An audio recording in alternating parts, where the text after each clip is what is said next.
Welcome everybody to this edition of Attention Talk Video. I'm your host, ADHD and Attention Coach Jeff Copper. Today, I'm here to talk about the distinction between training and self-awareness. There's a lot of people with ADHD that will come to me and say, I need structure, I need a routine. In other words, I need to condition myself to do the same thing over and over and over in a certain way. And I've talked to people about this a little bit, and I've also talked about self-awareness. Often what I do with people who say they don't have a routine is we go through and we map through their day, like what's a day in the life of you, in order to determine, well, they usually actually have a routine. Often the routine is not what they think it'd be. Like, I think I should get up and brush my teeth and have breakfast and go do this. What their routine is, they roll over, grab their phone, they doom scroll for a couple hours until they get hungry. Then they go into the kitchen, and then they get done, and then they go do something else. But the point really is if you do that every day, that's actually a routine. So the mindset often is, I need to train my behavior to be a certain way. Now, training of behavior is actually kind of a systematic type thing, all right? Self-awareness is a different type of a thing. It's actually having the introspection, the awareness, like, wow, that works. I think I'll do it that way.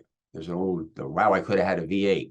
A lot of times I'm working with people with ADHD, and I'll help them realize that maybe because of their executive functioning impairment, thinking inside their head is difficult, and they instinctively actually talk out loud a lot. They don't realize that that's what they're doing. When I help them become aware of it, some of them get it, and instantaneously they go and they'll say, hey, can I talk out loud? It's because of the self-awareness that they're able to do that, all right? It's not that they were trained to do it, conditioned over and over. They have the awareness that it's more productive, and so they choose that, all right? Other people I've had would like, how can I train myself to do that? I'm like, the key difference is training, you're not actually thinking. You're being conditioned to do something kind of automatically. And you're kind of not participating in it mentally. And so self-awareness is really huge when you think about it, because when you're actually thinking and you're making conscious choice, it's really changing the game, because you end up doing things, your behavior ends up changing, if you will, but it's from an aha and awareness, a conscious awareness, not like a droned robot. So this might be an interesting distinction, but of the people out there who are coming like, I just need to train my behavior to be a certain way, I think that you'll find that you're actually usually not that successful in doing it for a variety of reasons. Number one, you're mentally kind of not participating, number one. And then number two is, if you're doing it that way, you actually have to stop and think about what you're doing, which being able to stop is self-regulation, and thinking of what to do, like more as a conditioned behavior, is remembering the rote steps, as opposed to, wow, I got two ways to do this. I could do the hard way or the easy way. I think I'll do the easy way. So very subtle difference, but a huge difference in outcome.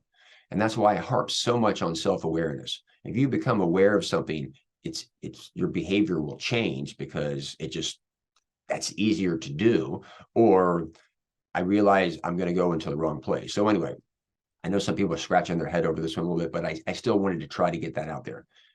If you're new to our channel, please hit the subscribe button. For regular listeners, what do you think? Does that make sense to you? Something to add, something to contribute, maybe some contradictory thoughts? Always open to contradictions to my stuff, as long as it's done respectfully. Also, we certainly appreciate your support. Any contribution by hitting the thanks button is appreciated. So with that, we hope you've enjoyed this edition of Attention Talk Video. Take care.